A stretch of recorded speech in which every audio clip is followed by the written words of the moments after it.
5 U.S. lawmakers met with Taiwanese President Tsai Ing-wen on Friday in a surprise one-day visit intended to reaffirm America's rock-solid support for the self-governing island that is claimed by China. The visit came as tensions between Taiwan and China have risen to their highest level in decades. Taiwan has been self-ruled since the two sides split during a civil war in 1949, but China considers the island part of its own territory.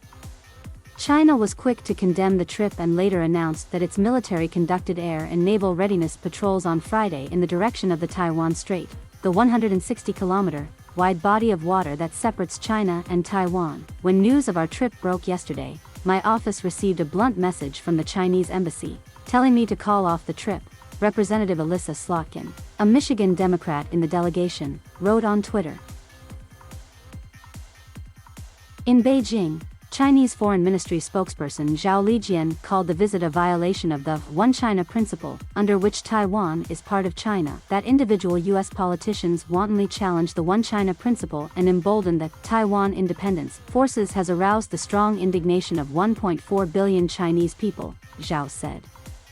He added that the unification of Taiwan and China is an unstoppable historical trend. The 4 Democrats and 1 Republican from the House of Representatives arrived in Taiwan on Thursday night to meet senior leaders, said the American Institute in Taiwan, the de facto U.S. embassy.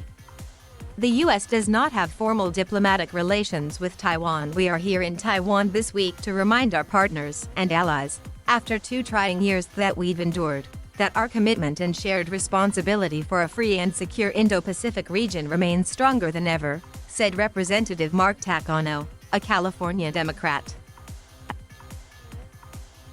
Sarah Jacobs, another Democrat from California, Colin Allred, a Texas Democrat, and Nancy Mace, a Republican from South Carolina, were also part of the delegation. Takano said the U.S. relationship with Taiwan is rock solid and has remained steadfast as the ties between us have deepened. Tsai, who welcomed the lawmakers at the presidential office in Taipei, noted the two sides' cooperation in veterans affairs, economic issues, and trade, while reiterating the island's close alignment with the U.S. Taiwan will continue to step up cooperation with the United States in order to uphold our shared values of freedom and democracy and to ensure peace and stability in the region, she said. A statement from the Eastern Command of China's People's Liberation Army did not mention the U.S. congressional visit, but said the readiness patrols were necessary measures for the current situation in the Taiwan Strait. It vowed to take all necessary measures to counter any external interference and separatist attempts for Taiwan independence. The visit is the 3rd by U.S. lawmakers to Taiwan this year and comes just a few weeks after a group of 6 Republican members of Congress visited the island.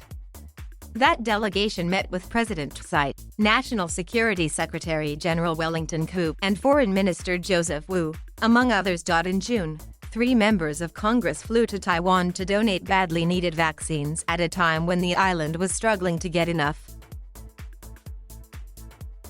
The Biden administration has also invited Taiwan to a summit for democracy next month, a move that drew a sharp rebuke from China. In the Solomon Islands this week, anti-government rioters held protests and looted parts of the capital city, in part over complaints about a 2019 decision to switch diplomatic recognition from Taiwan to China.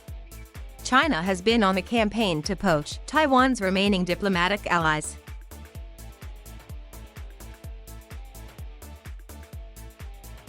Thank you for watching. Please subscribe.